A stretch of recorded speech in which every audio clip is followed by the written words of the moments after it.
السلام عليكم ورحمة الله تعالى وبركاته. إخواني الكرام، مرحبا بكم في قناة حمزة الزمامدة. كل شيء يتعلق بالحمام الزاجل ستجدونه في قناتي، وأنا أتكلم مع الناس المبتدئين. يلا بداو. هناك مرض خطير وخطير جدا خوتي، هو اللي غنتكلموا عليه دابا إن شاء الله، وهو مرض القمل. الأعراض والإصابة هي حشرات صغيرة جدا تنتقل عن طريق اختلاط الحمام بحمام مصاب أثناء السباق في الأقفاص أو في بيت الحمام، وكذلك الحمام اللي كيبات برا الغير النظيف، ويتغذى على دم الحمام ويمتص فوائد الغذاء الذي نقدمه للطيور بعناية واختياره من أجود الأنواع للحمام. طريقة العلاج أخوتي: إبعاد الحمام المصاب مباشرة وتطهير المكان ورشه بالدواء ورش الحمام بالمطهر. رش عشش الحمام بالمطهر مرتين في الشهر على الأقل. إعطاء الحمام فرصة للاستحمام بالماء مرة في الأسبوع. والأدوية لهذا المرض هما خوتي كولومبين سبراي، لوز بودر. وما نساوش خوتنا المغاربة اللي رش الحمام بالمبيد ولا المبيد الخفيف اللي معروف في المغرب كنستعملوه، هو مبيد اورو ديال الحامض. يعني ما فيهش شي حاجة مضرة للحمام وما مجهدش بزاف، يعني هذا هو اللي كنستعملوه اخوتي. عاوتاني كاين مرض اخر وهو التواء العنق المعروف عندنا نحن المغاربة، وهو كيتسمى بوعناق.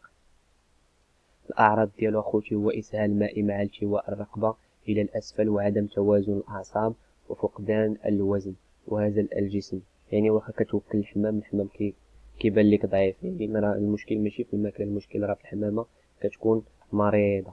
يعني ليس هناك علاج فعال 100%، ولكن يوجد علاج وقاية من هذا المرض قبل الإصابة به، وهناك بعض الاحتياطات واجب العمل بها، كما هي إبعاد الحمام بعيدا عن الحظائر التي غير مصابة.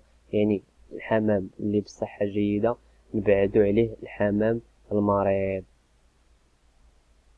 إعطاء جميع الحمام مضاد حيوي ودواء لحماية المتبقي من المرض لمدة 3 أيام متتالية، وأملاح مع فيتامينات وبالخصوص الصغار الزغاليل. تطعيم الحمام سنويا بالتطعيم المناسب لهذا المرض، والتركيز على تطعيم الفراخ الصغيرة عند بلوغها 3 أسابيع، يعني 3 سمانات من العمر، ونقلها إلى حظيرة خالية من المرض.